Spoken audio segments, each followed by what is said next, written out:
अस्सलामुअलैकुम नाज़रीन, मैं हूँ ज़ुनारा अंबर और मैं आपका तहे दिल से कृषि रेडियो 89.6 और हमारी ऑफिशियल यूट्यूब चैनल संजरात पर खैर मकदम करती हूँ। आज के हमारे शुमारे का मौजू है व्हाट इज़ ओबेसिटी, या ये मोटापा क्या होता है और इसके क्या क्या नुकसानात हैं। इस मौजू पे बात करने के लिए आज हमारे स्टूडियो में मौजूद है professor अफसा Iqbal, division of community sciences, faculty of horticulture. सबसे पहले डॉक्टर साहिबा, हमारे स्टूडियो में आपका खैर मकदम। अस्सलाम वालेकुम।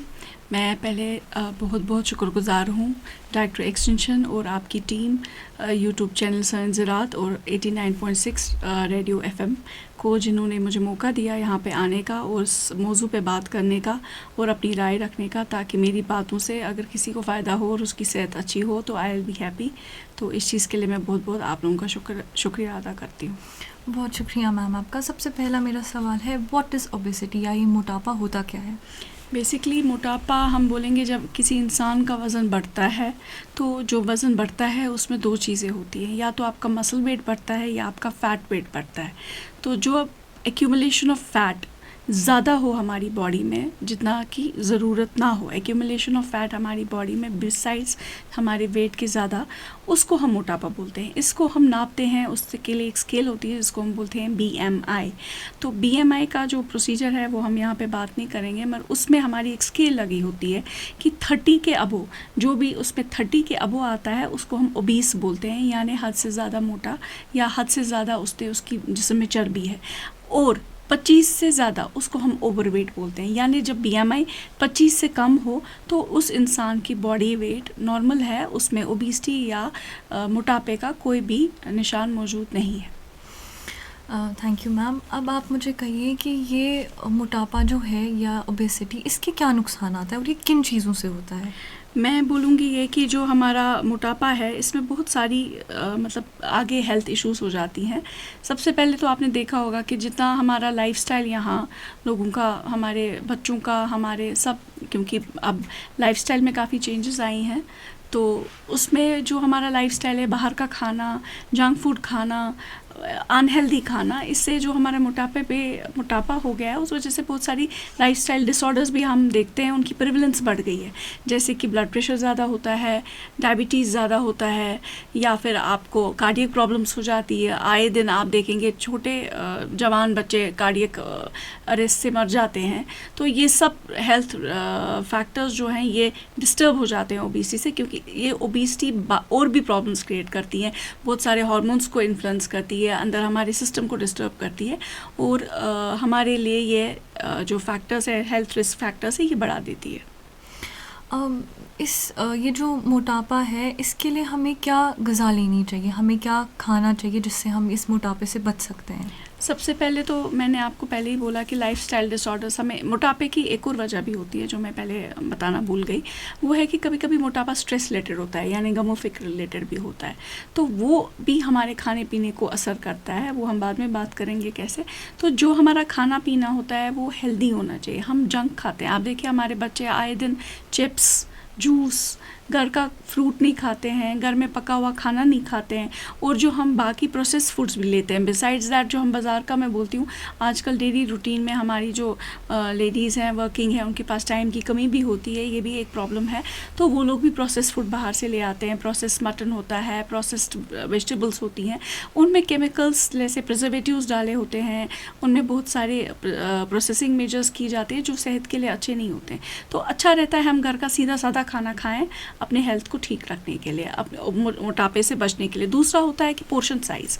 कभी कभी कोई इंसान मज़े के लिए हिसाब से खाता है, आप खाना खाते हो मज़े के हिसाब से, यू फील इट टेस्टी, आपको मज़ा आ रहा है और आप खाते हो, एक कंट्रोल नहीं होता है। तो पोर्शन साइज़ बहुत ज़्यादा इंपॉर्टेंट होता है मोटापे को कंट्रोल करने के लिए।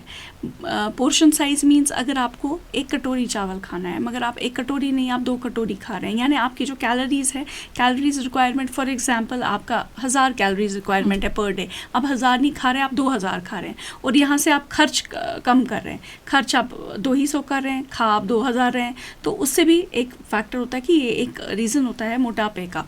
ये एक और चीज़ मैं बोलूँगी जैसे कि पोर्शन साइज़। उसके बाद मैं आपको बोलूँगी हेल्दी फूड। हेल्दी फूड आप क्या खा रहे हैं, आपके प्लेट में क्या है, आप जो खा रहे हैं वो बैलेंस्ड है कि नहीं। हमारी बॉडी के हिसाब से हर चीज़ एक रिकमेंडेड डाइटरी अलाउंस होता है कि हमें कौन सा चीज़ कितने तादाद में खाना चाहिए।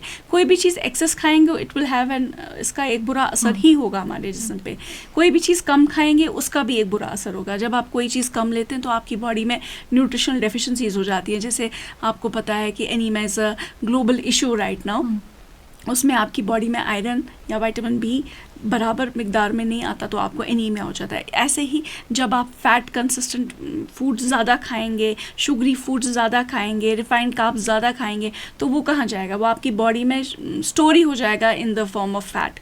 दैट विल गेट स्टोर, जमा हो जाएगा, बॉडी को मिलेगा एक्स्ट्रा, वो आगे खर्च करने के लिए। जैसे आपके पास कोई भी चीज़ हम पैसा कमाते हैं तो हम सेविंग्स रखते हैं, तो हमारी बॉडी भी इस एक्स्ट्रा खाने को एज अ सेविंग हमारी बॉडी में in the form of fat रखती है।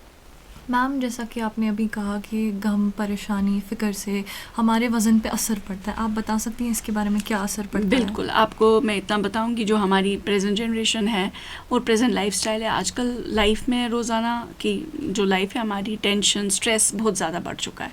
तो इससे क्या होता है, इससे दो चीज़ें हो जाती हैं। या तो आपके कॉर्टिसोल लेवल्स बढ़ जाते हैं। जब आपको बॉडी स्ट्रेस में होगी तो आपके बॉडी में एक हार्मोन होता है जिसको कॉर्टिसोल बोलते हैं, वो बढ़ जाता है। और जो ही कॉर्टिसोल लेवल आपकी बॉडी में रिलीज़ होता है, ज़्यादा बढ़ता है, उससे क्रेविंग्स होती हैं, यानी कुछ खाने का मन, ये खाने का मन, वो खाने का मन, मीठा खाने का मन, और भूख भी बढ़ती है। खाली आपकी क्रेविंग्स नहीं बढ़ती, आपकी भूख बढ़ती है। वो भूख बेसिकली बिकॉज ऑफ हार्मोन होती है कॉर्टिसोल, वो असली भूख नहीं होते। वी कैन से असली भूख लगना होता है जब आपका स्टमक एम्प्टी है, आपने कैलोरीज बर्न की है, आपके बॉडी में सोर्स ऑफ कैलोरीज कुछ नहीं है, तो आपको भूख लगेगी, वो नॉर्मल है। मतलब ये वाली भूख हार्मोन रिलेटेड होती है। तो जो आप उस टाइम खाना खाते हैं, आप ओवर ईट भी करते हैं और आप उस टाइम ऑटोमेटिकली गलत खाना खाते हैं, क्योंकि जो क्रेविंग्स होती है सॉल्टी फूड्स की, शुगरी फूड्स की, चॉकलेट्स की, आइसक्रीम्स की, तो वो वेट गेन में आपको इजाफा करते हैं। बहुत बहुत शुक्रिया। अब आखिर में आप हमारे नाजरीन से कुछ उनको कुछ कहना चाहेंगी, कुछ मैसेज देना चाहेंगी? हाँ बिल्कुल, मैं अपने नाजरीन से कहूँगी कि आपको बोलूँगी, एक स्लोगन है, fuel your body fuel your soul. ये तो पुरानी कहावत है, जो हम खाते हैं वैसा ही हम बनते हैं, वही हमारे जिस्म भी बनावट उसी बेसिस पे होती है। तो मेरी ये गुजारिश है, चूँकि हमारे प्रधानमंत्री PM श्री मोदी जी ने भी इस साल स्लोगन उठाया है कि ओबेसिटी के खिलाफ हमें लड़ना है, हमें योगा करना है, हमें एक्सरसाइज करनी है, हमें हेल्दी फूड्स खाने हैं। तो मैं भी यही गुजारिश करूँगी, हमारे जो लोग हैं वो हेल्दी रहें, अपने लाइफस्टाइल डिसऑर्डर्स को ठीक करें, अपने लाइफस्टाइल को ठीक करके उसमें इम्पॉर्टेंट है आप हेल्दी फूड खाएं, आप फ्रेश फूड खाएं, घर का बना सादा खाना खाएं, बाहर के खाने को अवॉइड करें, प्रोसेस्ड फूड को अवॉइड करें, पोर्शन साइज़ कम करें और अपनी नेचुरल जो भूख होती है उसको समझें। बिना भूख के खाना नहीं खाना चाहिए, क्योंकि बहुत सारे लोग बिना भूख के मज़े के लिए खाना खाते हैं, and that's a wrong habit. और हमारे प्रॉफिट मोहम्मद सल्लल्लाहु अलैहि वसल्लम ने भी फरमाया है कि जब भूख लगे तब खाना चाहिए, और हमारे खाना खाने में हमारे स्टमक के 4 हिस्से करने चाहिए, एक में हवा, एक में पानी, एक में ग़िज़ा, और एक खाली छोड़ना चाहिए। तो ये हमारे प्रॉफिट ने हमें नसीहत की है। तो मैं बोलूँगी, अगर हम उस पर चलेंगे, उस हिसाब से खाना खाएंगे, पोर्शन साइज़ कम करेंगे, हेल्दी खाएंगे, और कम से कम 30 मिनट्स का ब्रिस्क वॉक एवरी डे करेंगे, और अच्छे से ख्याल रखेंगे कि ज़्यादा शुगरी, रिफाइंड कार्ब्स और मीठा ज़्यादा नमक वाले खाने, चिप्स वगैरह नहीं खाएं, तो हम लोगों की सेहत बड़ी अच्छी हो जाएगी और हम अच्छी हेल्दी लाइफ गुजार सकेंगे, हमारी उम्र बढ़ेगी और नेचुरली हम आगे प्रोग्रेस करेंगे। बहुत बहुत शुक्रिया ma'am, it was really great to have you here. ये था आज का हमारा शुमारा। अब मिलते हैं हम किसी नए शुमारे में किसी नए मौजू के साथ। तब तक खुदा हाफिज़।